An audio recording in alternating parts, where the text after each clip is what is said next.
Bienvenue dans cette vidéo, je vais vous donner toutes les étapes à respecter pour améliorer le rendu visuel de vos vidéos. Vous saurez exactement ce qu'il faut faire pour faire votre propre color grading de votre côté et vous faire plaisir avec. Sachez avant tout, disclaimer, je ne suis pas un coloriste professionnel. L'idée, c'est pas savoir si vous aimez ou non ma colorimétrie, c'est de vous expliquer étape par étape ce que vous devez faire. Après, les couleurs, vous en faites ce que vous voulez. Vos goûts, vous les mettrez en application, vous inquiétez pas, parce qu'on ne fait pas ce qu'on veut, comme on veut. Vous allez très vite le comprendre. Allez, c'est parti. Une fois que l'assemblage des plans est fait, vous attaquez enfin la partie colorimétrie. Première chose à faire, indispensable, c'est d'ajouter les adjustment layers. Si vous ne savez pas ce que c'est, je vous invite à regarder ma vidéo qui s'affiche à l'écran. Si vous n'en avez pas encore, cliquez sur le lien en description pour les télécharger gratuitement sur Motion VFX. Vous allez dans un premier temps préparer votre espace de travail pour vous concentrer uniquement sur la colo et avoir les outils qui seront nécessaires à un bon color grading. Donc vous vous rendez dans Fenêtre, Espace de travail, Couleurs et effets. Vous choisissez les outils que vous préférez utiliser pour votre color grading. Personnellement, je vous conseille d'utiliser Vector Scope et Oscilloscope, car ce sont les deux que j'utilise en permanence. Ils vous permettront de bien exposer vos vidéos, d'ajuster la balance des blancs et de vous assurer d'avoir une bonne teinte de peau grâce à cette ligne qui est l'indicateur de teinte de peau. La teinte de peau doit être sur cette ligne pour avoir un rendu naturel. Si la teinte de peau n'est pas naturelle, vous passerez tout de suite pour un amateur et ça choque l'œil automatiquement. Bien sûr, il y a des situations de luminosité ou de couleur présentes dans les scènes où il est logique que la teinte de peau soit en adéquation avec la source lumineuse et donc il ne sera pas forcément aligné avec cette ligne. L'organisation est la clé de votre colorimétrie. Il est donc hyper important de bien organiser vos différentes étapes du color grading dans une hiérarchie qui vous permettra d'avoir le meilleur rendu possible et sans perte de qualité d'image. Placez donc vos adjustment layers au-dessus de votre timeline. Je vous conseille fortement de les organiser comme ceci. Je vous ai créé un visuel pour vous aider à vous repérer dans les étapes à respecter pour votre color grading. Après de nombreux tests et après avoir visionné de nombreux tutos et suivi une formation de color grading il y a quelques mois de ça, j'ai pu en définir cette hiérarchie d'étapes à respecter pour vous permettre la plus grande marge de manœuvre en post-production tout en conservant la meilleure qualité possible. Je vous invite à télécharger gratuitement ce visuel dans le lien en description pour vous accompagner tout au long de votre étape de color grading. Et croyez-moi, ça va vous changer la vie. Je sors de l'écran un peu parce que je sais pas ce que vous en pensez, vous me dites en commentaire, je trouve que le burger il passe trop bien dans cette comparaison. On sait tous comment est conçu un burger. Il y a le pain, il y a tout ce qu'il y a dessus, dedans, et il y a le pain qui se referme. C'est quelque chose que vous devez absolument assimiler parce que ça va vous aider à mieux mémoriser et d'avoir un lien visuel des étapes à respecter de la colorimétrie avec le burger. Vous le téléchargez, c'est gratuit, boum, vous l'avez à dispo sur l'ordi quand vous en avez besoin. On ne mélange pas tout comme on veut, n'importe comment, sinon c'est plus un burger.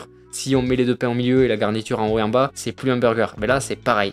Si vous faites n'importe quoi, vous aurez n'importe quoi. Vous avez la possibilité de personnaliser et organiser vos layers comme moi en sélectionnant le calque. Vous cliquez sur l'icône i et vous pouvez renommer votre layer et lui attribuer une couleur grâce au rôle. Ça vous permettra d'avoir une bien meilleure visibilité sur vos effets ajoutés, de vous assurer que votre burger ne manque d'aucun ingrédient et d'être bien mieux organisé. Je vous rappelle que l'organisation est la clé. Une fois que vous avez bien préparé votre color grading, il est temps de commencer étape par étape. Tout d'abord, vous allez convertir votre image du log au Rec 709 si vous filmez en log, ce que je vous recommande fortement dès maintenant si vous ne le faisiez pas jusqu'à présent. Si votre image est déjà en profil standard et adaptée au Rec 709, alors vous n'avez rien à convertir. Pour cela, ajoutez la lotte de correction proposée gratuitement par la marque de votre caméra que vous utilisez. Je vous laisse fouiller sur le site de la marque en question. Vous l'appliquez sur l'adjustment layer concerné et veillez à le maintenir à sa place.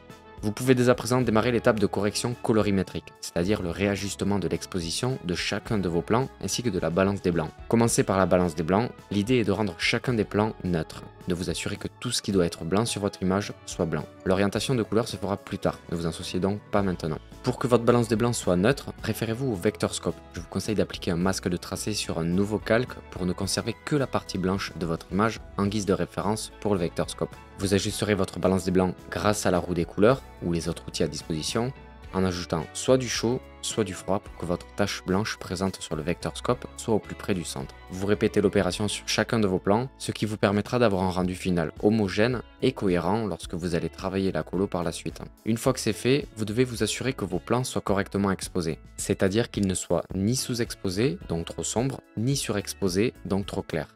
Normalement, le plus gros du travail se fait au moment de filmer, mais il y a toujours plus ou moins de corrections à faire en post-production. Référez-vous maintenant à l'oscilloscope pour vous assurer que sur chaque plan, vous n'êtes ni en dessous de 0, ce qui signifierait que vous êtes sous-exposé et donc que vos noirs soient bouchés. Vous perdriez donc des informations dans les noirs. Et à l'inverse, assurez-vous que vos hautes lumières se situent entre 70 et 100. Pas au-delà, sinon vous perdriez des informations dans les hautes lumières et le rendu donnerait un effet très amateur. Sauf si c'est un effet escompté qui sera retravaillé dans la partie color grading. Personnellement, je vous conseille de rester entre 70 et 85. Bien qu'il soit conseillé de se rapprocher des 100 pour être correctement exposé, vous remarquerez que de nombreux films avec une magnifique colo ont une exposition parfois surprenante, qui pourtant est loin d'être au rendu amateur, ce qui est dû à une bonne gestion des contrastes. Pour des vidéos de type corporate, commercial, éducative ou informative par exemple, on cherchera davantage à avoir une image claire et donc proche des 90-100. Maintenant que vous avez connaissance de ça, sélectionnez l'adjustment layer concerné et ajustez l'exposition de vos plans un par un grâce à la roue des couleurs, tout en vous référant à l'oscilloscope comme guide. Une fois que votre correction colorimétrique est terminée, il est temps de passer à la partie la plus intéressante, le color grading. C'est là que vous allez créer le look de votre vidéo et lui donner une orientation de couleur pour créer une atmosphère. Vous avez soit la possibilité d'ajouter une LUT créative, une finishing LUT, que vous avez acheté ou téléchargé gratuitement, que vous appliquez sur l'adjustment layer approprié. Ou bien vous avez la possibilité de créer vous-même votre propre look créatif, en utilisant la roue des couleurs pour créer une séparation de couleurs, comme le célèbre Teal and Orange par exemple. L'idée est d'ajouter ou soustraire des couleurs, de jouer avec la saturation et la luminance, que ce soit dans les ombres, les tons moyens et les hautes lumières, voire même dans l'image globale. Ce que je vous conseille, vous l'aurez compris, il n'y a pas réellement de bonne ou mauvaise méthode. Chacun a sa propre façon de faire et nous aurons tous des avis divergents sur le processus de color grading en partant du log jusqu'au résultat final exporté. Étant donné que vous débutez et pour garder un bon rapport entre le temps de travail et la satisfaction du résultat, je vous conseille d'ajouter une LUT comme base pour ensuite ajouter votre propre touche créative, votre patte. L'idée n'est pas de vous épuiser et de doubler le temps de travail de post-production que vous avez l'habitude d'opérer. Sinon, vous allez très vite vous dégoûter de l'étape de color grading et une fois que votre color grading est plus ou moins terminé, veillez seulement à respecter l'ordre des ingrédients de votre burger comme je vous l'ai expliqué dès le départ.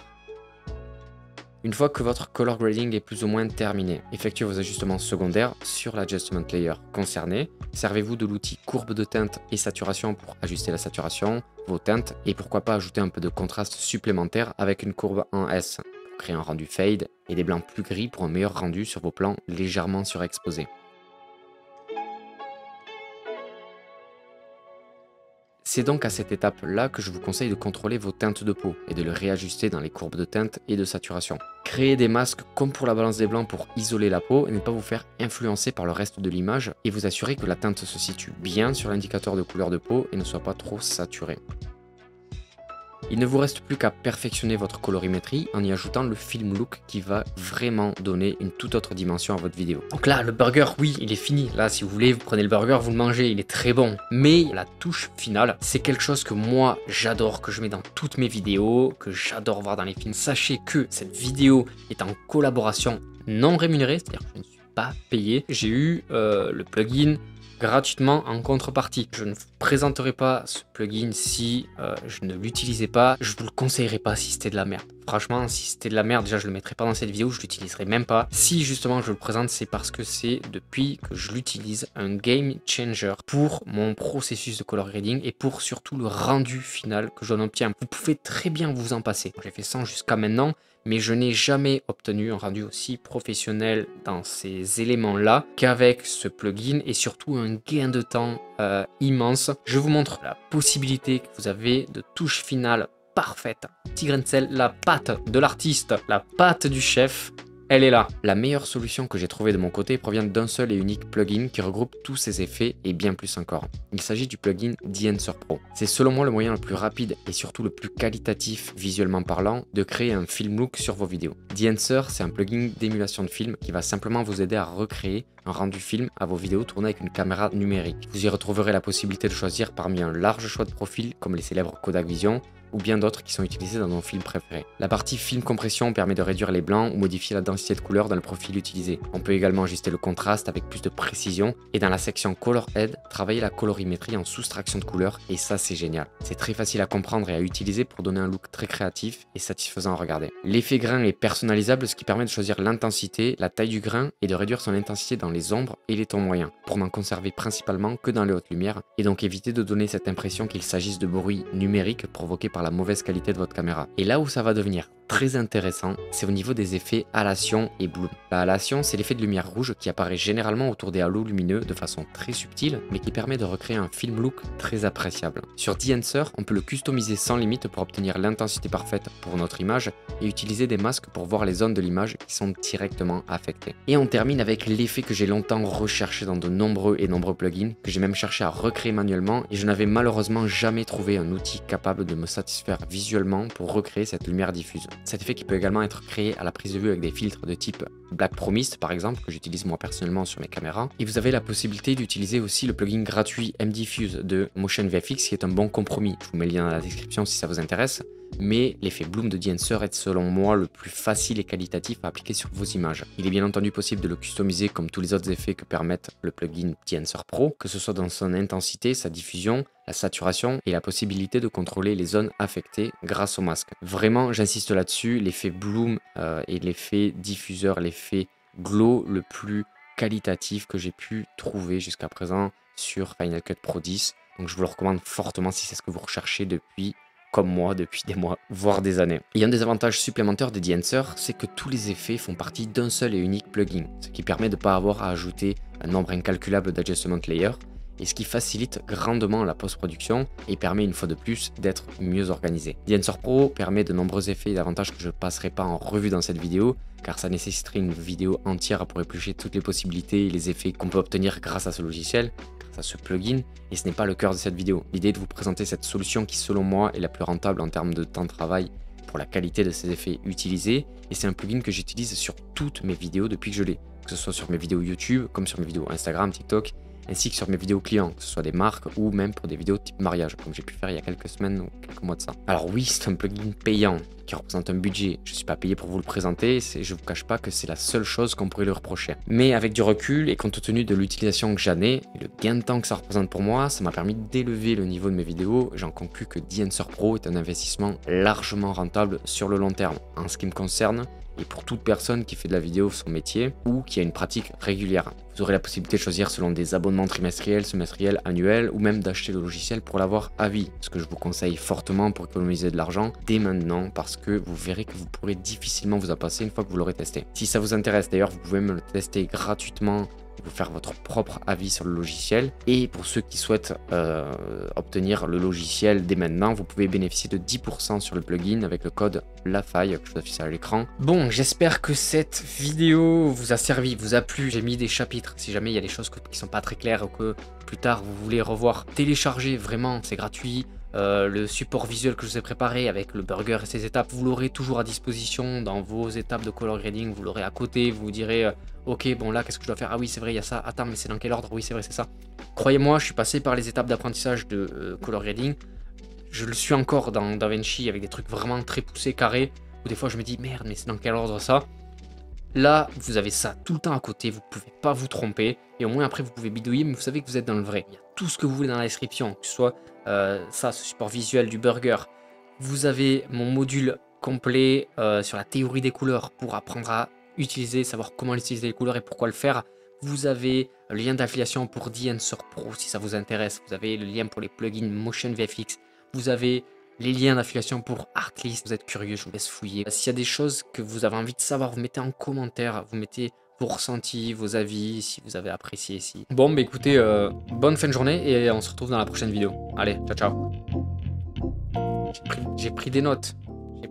Je suis obligé de prendre des notes. Et après, je lis pas, hein, vous avez capté, enfin, vu comment je parle vite, je bégaye et tout, je suis un peu désordonné.